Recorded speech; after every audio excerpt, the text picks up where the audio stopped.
C'est parti. Ok.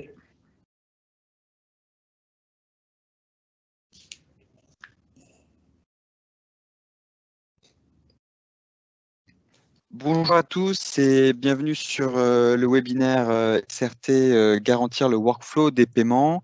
Aujourd'hui, c'est José et Nasser qui vont nous faire la présentation. Elle durera environ une demi-heure. Vous aurez quelques démos pendant cette présentation. N'hésitez pas à poser vos questions sur le chat, sur la colonne de droite. On y répondra. Il y aura une partie à la fin dédiée aux questions. Du coup, nous y répondrons à ce moment-là. Et n'hésitez pas, du coup, à les poser au fur et à mesure de la diffusion de la session, puisqu'on a parfois un petit peu de retard entre ce que l'on dit et ce que vous entendez. Donc, voilà, pour avoir le plus de questions possible, n'hésitez pas à le faire au fur et à mesure sur le chat. Je laisse du coup la parole à José. Merci. Bonjour à tous. Donc, nous allons démarrer par le premier. Voilà, donc l'agenda. Donc, juste un petit rappel bref du contexte actuel de ce que l'organisation des entreprises aujourd'hui impose, de nouvelles habitudes. Et puis, on rentrera dans le vif du sujet en rappelant à travers une image globale le cercle vertueux d'une sécurisation complète des paiements. Et puis, on rentrera au fur et à mesure dans la thématique avec Nasser, prévenir la fraude, le parapheur électronique, signature électronique, la mobilité, et puis une démo. Et on terminera par un ensemble de questions-réponses. Donc, pour rappeler le contexte, déjà, de base, on est dans un contexte d'accélération de l'économie vers le digital. Donc, c'était déjà le contexte. Donc, avec le développement du cloud, des e-services, de l'accès via la mobilité. Et cette crise a accéléré un ensemble de choses. Elle l'a accéléré, mais quelquefois en mettant en place des organisations temporaires et qui peut potentiellement ouvrir des failles. Donc, la mise en place d'une organisation à distance, elle doit aussi s'accompagner avec ce qui est possible de faire pour sécuriser cet accès. Donc, comme on le dit, tout le télétravail, l'accès à distance aux applications, lorsqu'ils n'étaient pas déjà en cloud, fait qu'on se retrouve avec des failles de sécurité potentielles. Et d'ailleurs, on voit bien que la fraude, il y a une recrudescence des tentatives des cyberattaques et de fraude en ligne.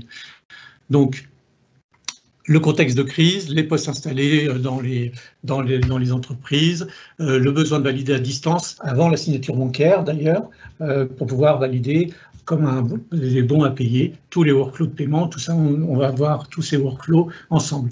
Donc, effectivement, on a parlé de la croissance des fraudes dans le contexte actuel, hein, puisque les entreprises sont un peu plus vulnérables, et on le voit dans la presse, c'est un exemple dans la presse, donc que les fraudes de virement prennent un peu plus d'essor aujourd'hui dans ce contexte-là, parce que aussi on fait des fraudes, là c'est dans le cadre d'achat de masques par les entreprises, ça peut être différentes tentatives. On voit même que la fraude de virement qu'on pensait au président, que l'on pensait avoir circonscrit, a repris un petit peu de poil sur le dos, puisque ce travail à distance favorise aussi ce genre d'attaque. Donc, comme je le disais, la mise en place d'un accès distant, de nouvelles règles dans ce contexte-là doit, lorsque c'est le possible, s'accompagner aussi d'un certain nombre de règles à minima à mettre en place. Parce que je rappelle, la dernière étude d'Accenture, c'était plus de 8 milliards quand même sur la fraude. Donc, lorsqu'on met en place des accès distants dans le cadre du télétravail ou pour accéder aux solutions, d'entreprise, il est important qu'il y ait un minimum de sécurité informatique, d'informer les collaborateurs ce qu'ils peuvent faire, ce qu'ils ne doivent pas faire, de procédures internes. Bien sûr, après, on va mettre en place et on doit garder en place ce qui fait qu'on va diminuer le nombre de fraudes, c'est-à-dire contrôler les tiers, les RIB, contrôler, mettre en place des workflows de validation des paiements, de signature des paiements. Et puis derrière, on va pouvoir aussi contrôler, il faut contrôler sur la base des relevés, notamment pour vérifier les fraudes au prélèvement ou sur le rapprochement, de vérifier qu'il n'y a pas des applications, enfin des services ou des transactions qui soient douteuses. Voilà. Donc, en reprenant le cycle sécurisé des paiements, donc à l'origine, vous avez les campagnes de règlement qui sont issues de vos ERP, donc tout ce qui est campagne liée au règlement fournisseur, mais il y a aussi les systèmes de paye, les virements de trésorerie, des systèmes de trésorerie, voire de nos propres plateformes de paiement. Lorsque vous mettez en place des centrales de paiement, par exemple, ou simplement de paiement pour le compte d'eux. Donc ce fichier, enfin cette information va entrer au niveau, va faire l'objet de contrôle par notre plateforme. Il va pouvoir être intégré par différents modes, API, transfert de fichiers ou intégration automatique sur répertoire sécurisé. Il y a différents moyens de faire selon les interfaces mises en place avec les systèmes d'information en amont. On va pouvoir faire passer par la partie antifraude, qu'on va contrôler la liste des tiers, donc Nasser reviendra là-dessus. Ensuite, entrer dans les workflows de validation des paiements type bon à payer, de signature électronique. On va pouvoir transférer dans un protocole sécurisé et puis suivre les statuts suivant le protocole, suivant vos banques et le niveau d'information retour que les banques sont capables de renvoyer. Envoyer tout ça, prévision confirmée, comptabilisation, et puis vous avez fait le tour du cercle d'une chaîne de paiement. Donc on va entrer dans le détail avec Nasser sur l'ensemble de ces briques et pour poser un workflow de paiement cohérent. Merci José. Donc entrons dans le vif du sujet d'une manière illustrée plus en détail. Pour mener à bout une sécurisation complète autour des moyens de paiement, on peut voir à travers cette photographie ce cheminement, ce parcours du paiement qui, donc, vous le voyez à votre gauche, part de l'initiation des applications de métier, que ce soit des paiements de salaire, des paiements fournisseurs ou tout autre type de paiement.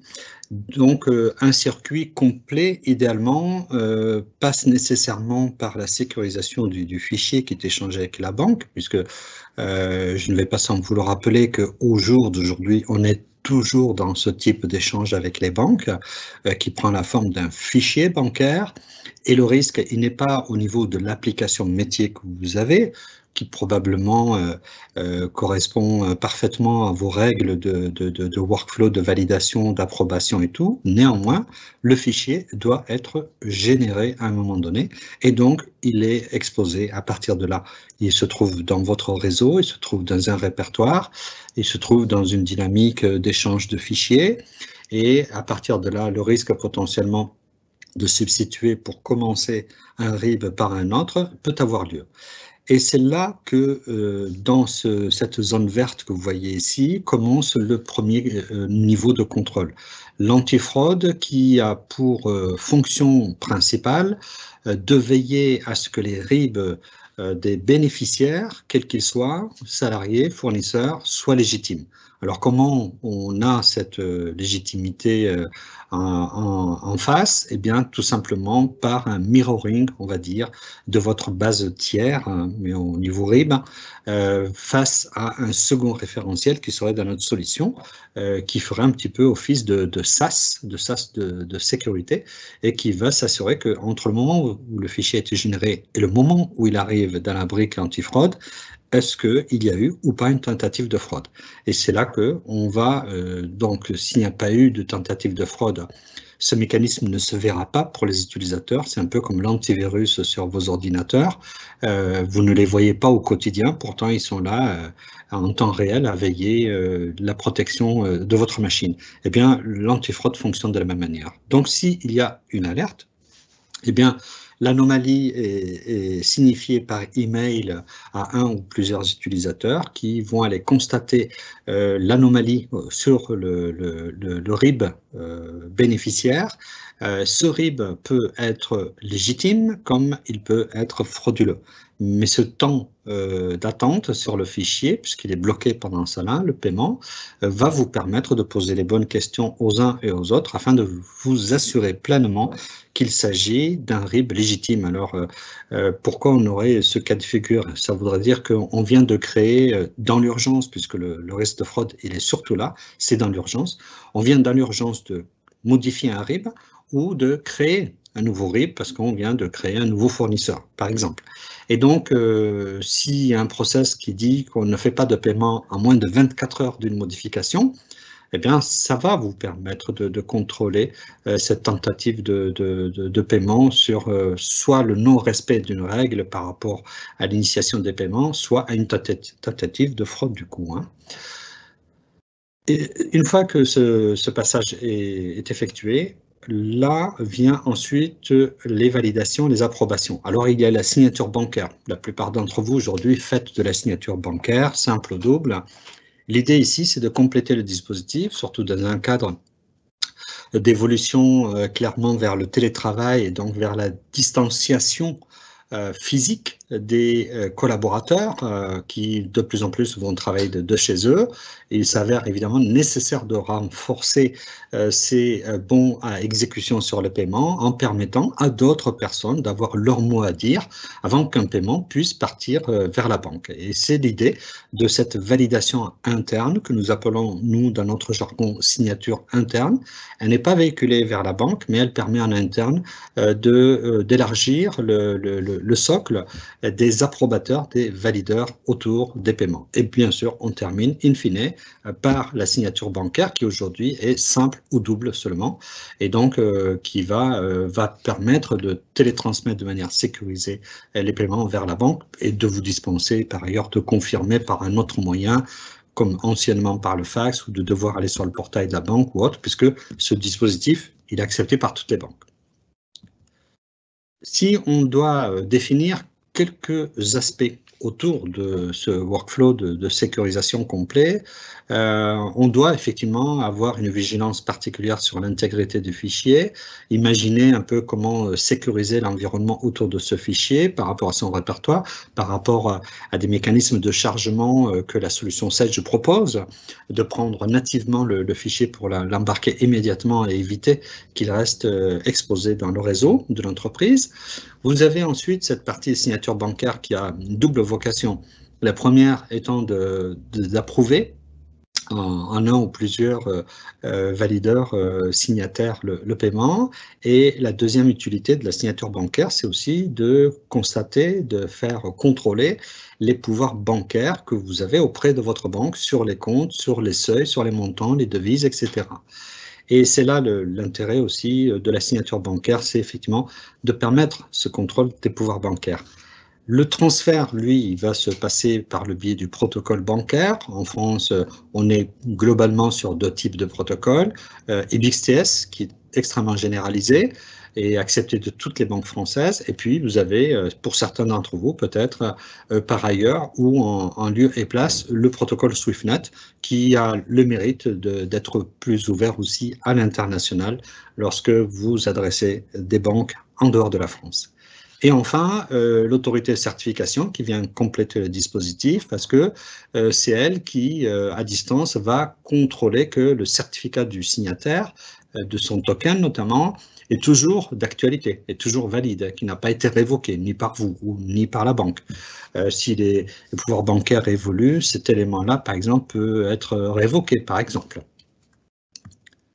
Alors, prévenir la fraude, la première brique qu'on vient de voir, permet de faire beaucoup de choses autour du paiement. Le premier, le plus important, c'est de veiller à la légitimité des RIB fournisseurs ou salariés qui sont véhiculés dans vos paiements. Donc pour ça, vous l'avez compris, c'est la mise en place d'une liste blanche qui obéit évidemment à des règles d'alimentation totalement sécurisées, avec un principe des 4 yeux par exemple. Donc on ne laissera pas évidemment à la main de n'importe qui d'agir sur cette fameuse liste blanche. Vous voyez par ailleurs la liste noire. Ici, l'idée c'est quoi? C'est par exemple vos confrères, vos consoeurs dans les autres services des autres entreprises ou des filiales ou des autres services vous informent qu'ils ont fait l'objet d'une tentative de fraude. Ils ont un RIB entre les mains frauduleux, ils vous le communiquent, et bien à titre préventif, vous pourriez très bien le saisir dans l'application directement dans la liste noire. Ou bien, après avoir constaté qu'il s'avère que c'est un RIB frauduleux qui essayait de rentrer dans vos paiements, vous pouvez définitivement le blacklister pour que les fois suivantes, l'annulation soit automatique. Il n'est même pas besoin de vous avertir puisque, de fait, c'est un RIB frauduleux, par exemple.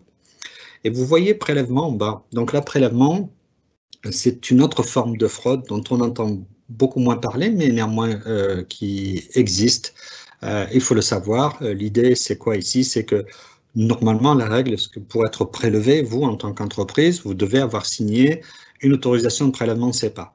Si vous n'en signez pas, on n'est pas censé pouvoir vous prélever. Or, vous savez que dans la réalité, c'est totalement faux, puisque il me suffit d'avoir un identifiant émetteur, l'ICS, hein, l'ancien NNE, pour vous prélever. Et il est très facile, quelque part, d'obtenir un tel identifiant pour prélever, ne serait-ce que le fait que vous créez une association loi 1901, et je ne parle que pour la France, je ne vous parle même pas de la zone CEPA, dans laquelle les virements, les prélèvements peuvent avoir lieu. Donc, comment se prémunir contre ce risque-là? Eh bien, c'est par exemple, de gérer une liste blanche des autorisations de prélèvement CEPA. Alors, vous me direz, mais la fraude a lieu, c'est a posteriori qu'on est informé qu'on a été fraudé. Oui, c'est vrai. Par la lecture des relevés d'opération, vous sauriez que vous avez été prélevé sans autorisation de prélèvement. Donc, ça vous permet, dans un premier temps, de réagir très vite, de ne pas attendre qu'il se passe plusieurs jours, plusieurs semaines pour réagir vis-à-vis de votre banque. Ensuite, si vous voulez vraiment optimiser ce service-là, il faut savoir que certaines banques vous proposent ce que nous appelons des PSR, c'est-à-dire des pré-notifications, puisque vous savez que l'information elle est connue 24 heures avant le prélèvement, obligatoirement. Et bien, certaines banques proposent de notifier leurs clients de ces pré-notifications, leur dire, voilà, dans 24 heures, vous allez être prélevé de temps. Eh bien, si vous souscrivez un tel service, alors à ce moment-là, on est proactif, c'est-à-dire qu'on peut vous informer 24 heures à l'avance de la légitimité ou non du futur prélèvement. Le deuxième pilier, c'est les sanctions. Alors ici, on vise clairement les paiements en multidevises, en devise dollar par exemple. L'idée ici, c'est de vous protéger contre les risques possibles d'aller payer des personnes physiques ou morales qui se trouveraient dans ces listes de sanctions, dans ces listes d'embargo, que sont, comme vous le voyez ici, la liste américaine la plus connue, donc la liste OFAC. Vous avez aussi la liste de l'Union européenne, celle de l'ONU. Vous avez de nombreuses listes nationales à travers le monde. Et puis, vous pouvez avoir votre propre liste à vous en termes organisationnels cette fois-ci. Et l'idée ici, c'est qu'à chaque fois que vous allez émettre un paiement, un multidevise, on va les vérifier par rapport à ces listes sanctions ou ces listes de stop, tout simplement. Parce que vous avez un litige avec certains partenaires, certains fournisseurs, ils pourraient être dans votre, entre guillemets, votre liste sanctions. Et vous voyez virement au crédit, par ailleurs. L'idée ici, c'est de lutter contre le blanchiment d'argent. Alors, ce contrôle, il se passe de la manière suivante. C'est sur la réception de vos lectures, sur la réception, pardon, de vos relevés bancaires. On va faire une lecture à l'intérieur et puis on va les réconcilier avec cette liste sanctions, vérifier que vous ne recevez pas des fonds illégitimes.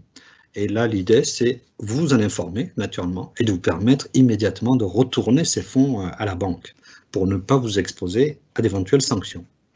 Le dernier pilier, sûrement le plus intéressant pour vous en tant qu'entreprise, ici, c'est pour vous permettre de personnaliser le niveau de risque à surveiller. Je donne un exemple. Vous faites des virements CEPA en France, donc le seul risque autour des virements CEPA en France, c'est la fraude. Par contre, vous aimeriez avoir un regard sur les virements CEPA qui auraient lieu en dehors de la France. Est-ce que mon entreprise émet des virements CEPA en dehors de la France. Et là, peut-être, pour vous, c'est un critère de surveillance supplémentaire. Vous pouvez activer ce niveau de surveillance au niveau du scoring. Un autre exemple. Aujourd'hui, vous émettez des paiements en devises que sur le dollar et la livre sterling, d'accord? Eh bien, à partir du moment où on va recevoir un fichier paiement qui contient, prenons un exemple, la devise rouble, l'application pourrait l'arrêter puisqu'elle ne fait pas partie de votre liste de référence de devises utilisées au sein de l'entreprise. Ça peut être aussi des seuils, des montants moyens sur les paiements, sur la remise, sur le fichier, sur la transaction. Et on peut cumuler l'ensemble de ces règles-là pour les scorer, c'est-à-dire leur donner une pondération, et à partir de cette pondération, il y aurait une alerte qui se déclencherait, qui bloquerait évidemment le paiement, qui déclencherait une alerte vers des utilisateurs. Et puis, dans tous ces cas de figure qu'on voit de toute façon, vous avez, vous, la main d'accepter ou non l'exécution de ces paiements si les explications qui vous ont été données ont été suffisantes, naturellement. Et on peut même faire une acceptation partielle, c'est-à-dire écarter les éléments à discussion et laisser passer par contre les autres paiements. Voilà pour ce qui est cet aspect-là. Et sur la dernière brique, juste pour terminer, sachez qu'au sein de l'équipe produit, il y a un travail en cours qui continue à s'enrichir autour du scoring, d'apporter de nouvelles possibilités de surveillance, notamment en intégrant cette notion de machine learning pour apprendre de vos habitudes de travail autour des moyens de paiement. Voilà pour ce point. Un autre élément aussi qui rentre dans un contexte de distanciation économique, je dirais, quelque part, puisque là on est plus dans le métier, c'est effectivement pour ceux d'entre vous qui étaient habitués à voir le parapheur papier avant de signer les paiements, eh bien forcément quand on est loin des autres, c'est pas forcément quelque chose de facile à faire. On communique peut-être par mail, on fait peut-être une visio.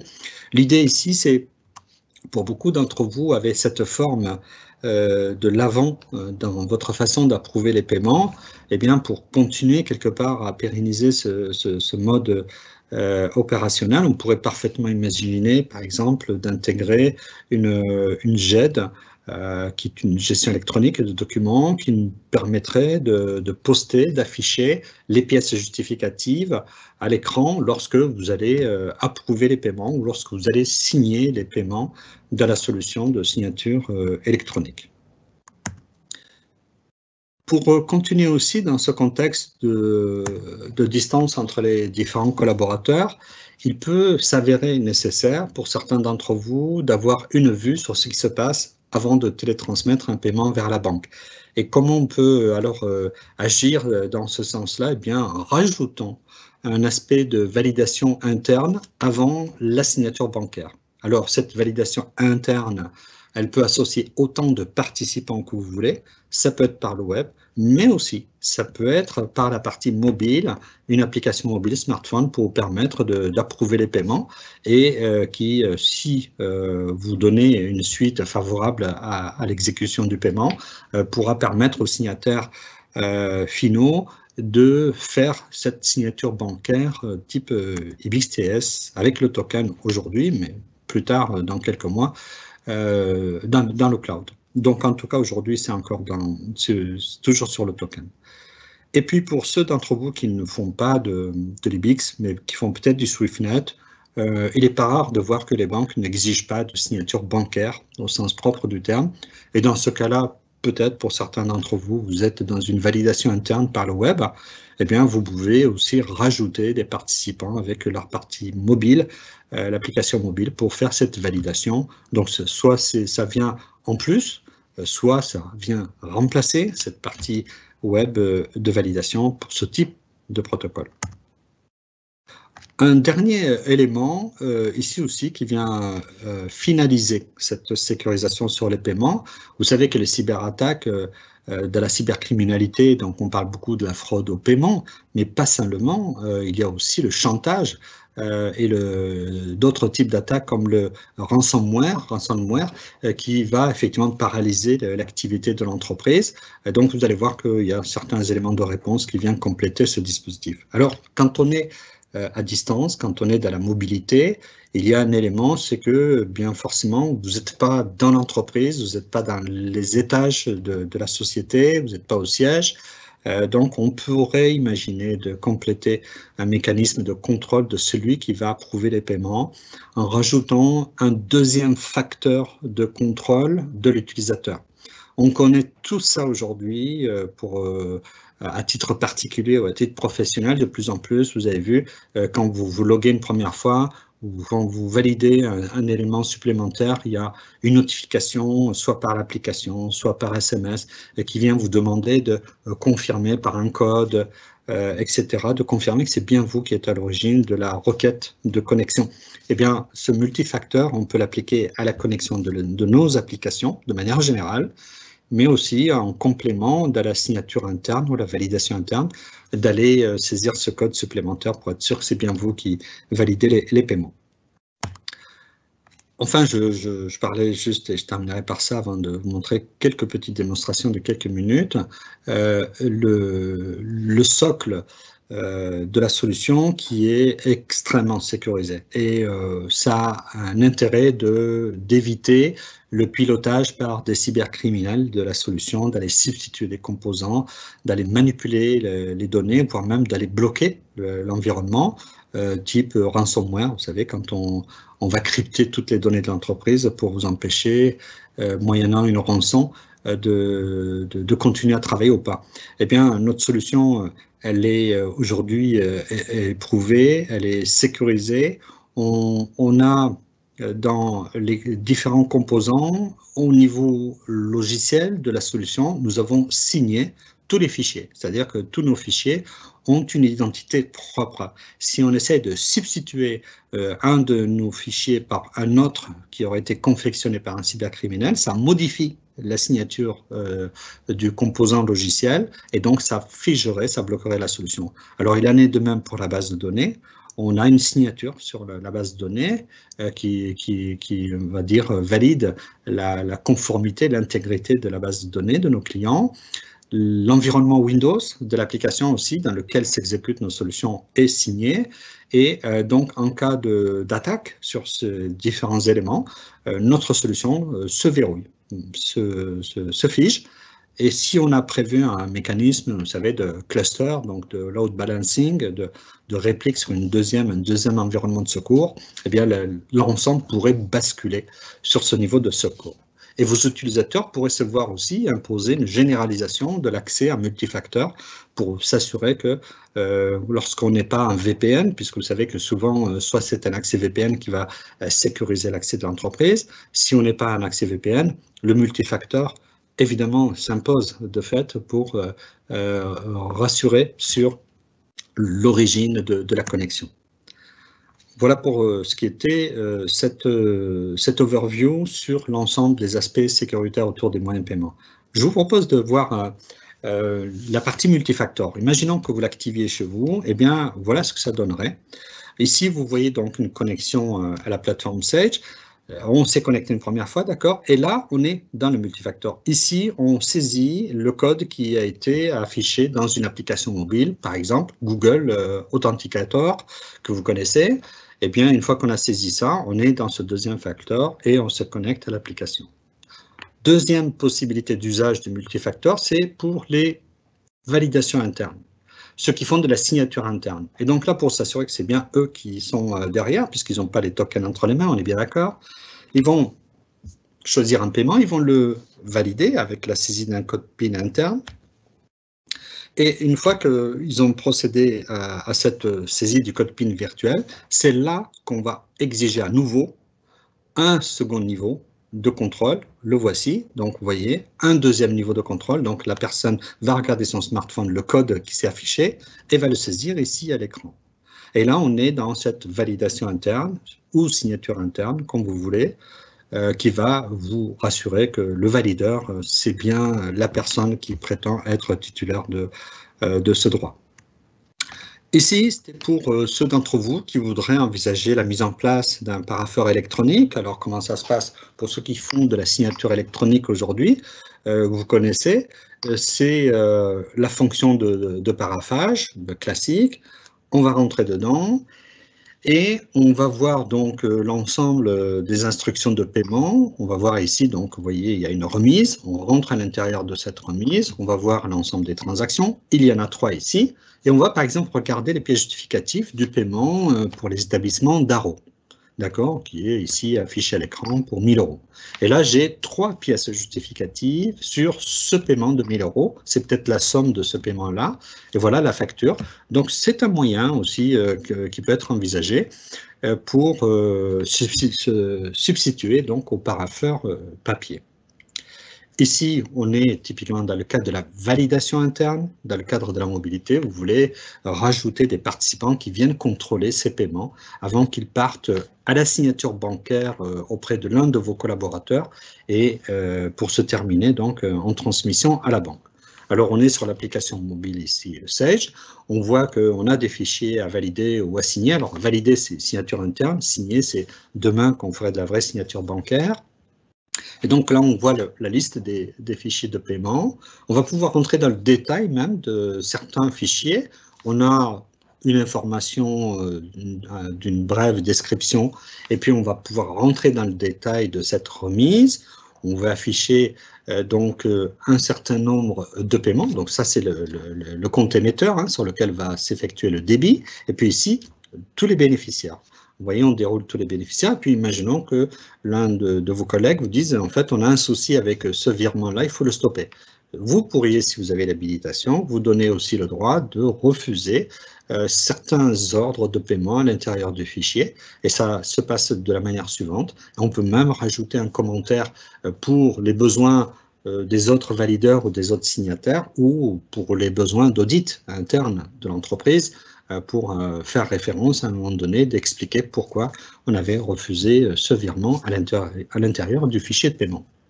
Et puis, une fois qu'on est d'accord sur cette position, de ce que j'accepte, de ce que je refuse, eh bien, on va signer tout simplement le fichier.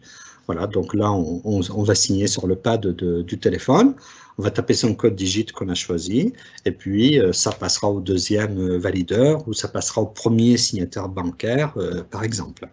Voilà.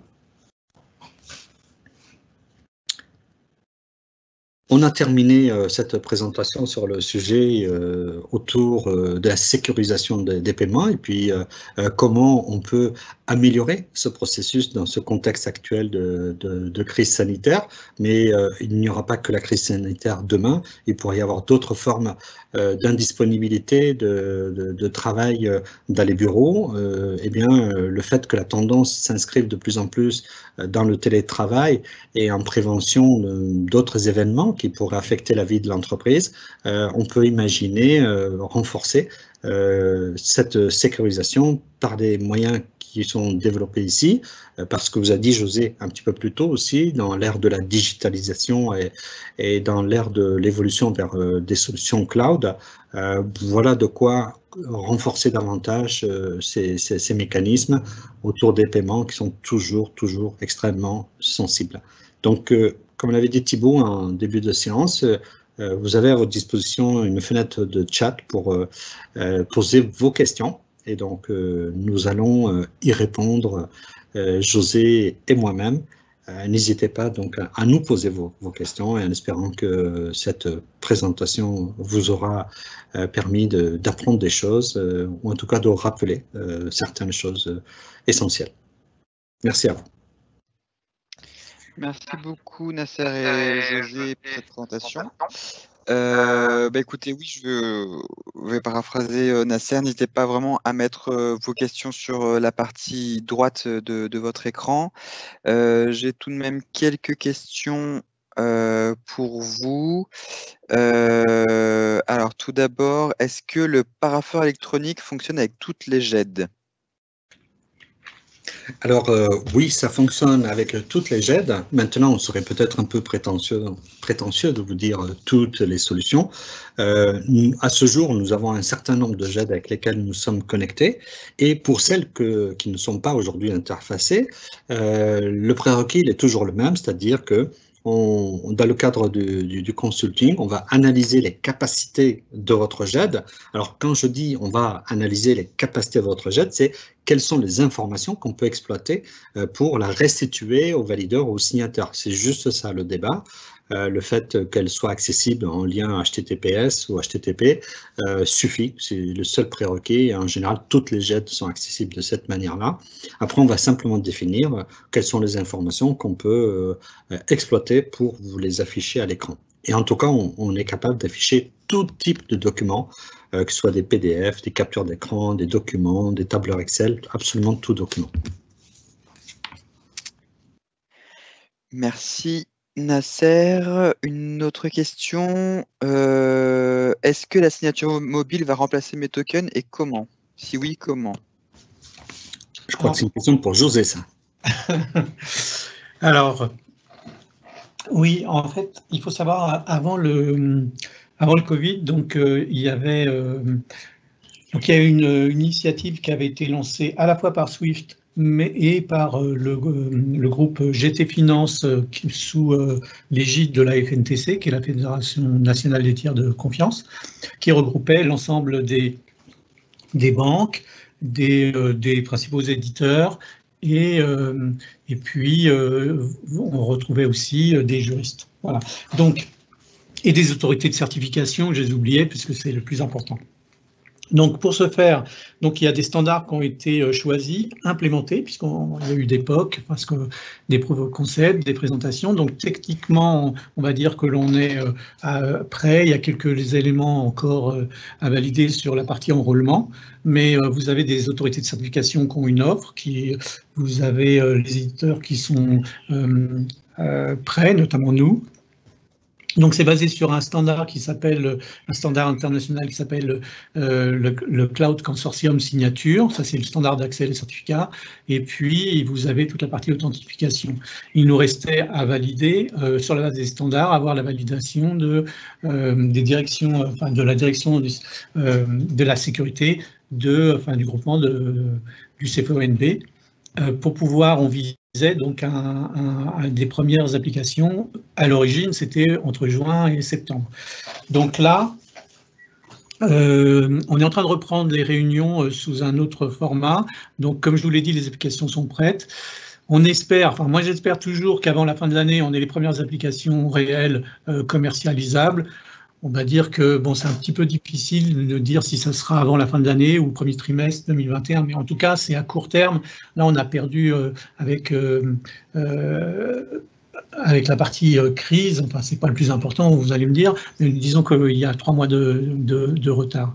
Voilà, à peu près. Donc oui, c'est bientôt. Donc comment ça va fonctionner? Votre certificat sera dans le cloud et c'est une autorité de certification qui va vous le délivrer.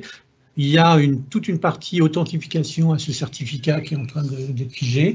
Et puis derrière, vous allez accéder à ces certificats dans le cloud. Mais Nasser vous a présenté lors de la démo comment ça peut se passer.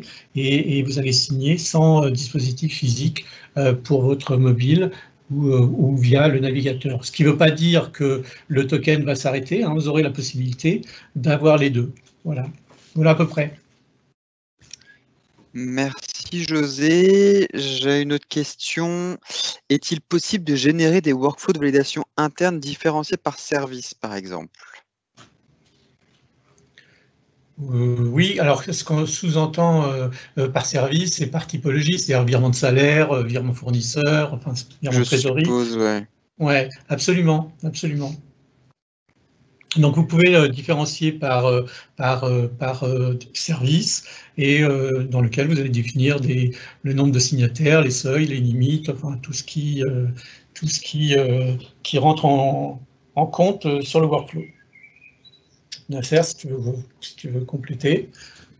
Oui, tu as bien précisé, on peut vraiment appliquer les règles de l'entreprise sur les workflows d'approbation, de validation, donc on va même beaucoup plus loin que les pouvoirs bancaires. Les banques, je veux dire. Absolument. Ok, merci. Est-ce que votre application supporte le paiement pour le compte 2?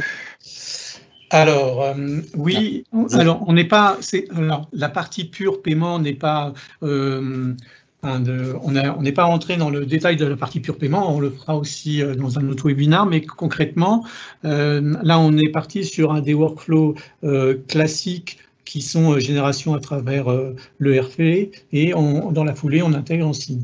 Mais bien entendu, bien sûr, on a une station de paiement qui nous permet de faire des paiements initiés, des paiements urgents ou même instantanés, et bien sûr de faire de la saisie de paiement pour le compte de. Alors, il y a deux moyens. Donc, soit, bien sûr, le flux peut venir d'un système d'information et c'est une demande de règlement. Ça passe dans notre station et on va générer l'information nécessaire pour faire le paiement pour le compte de.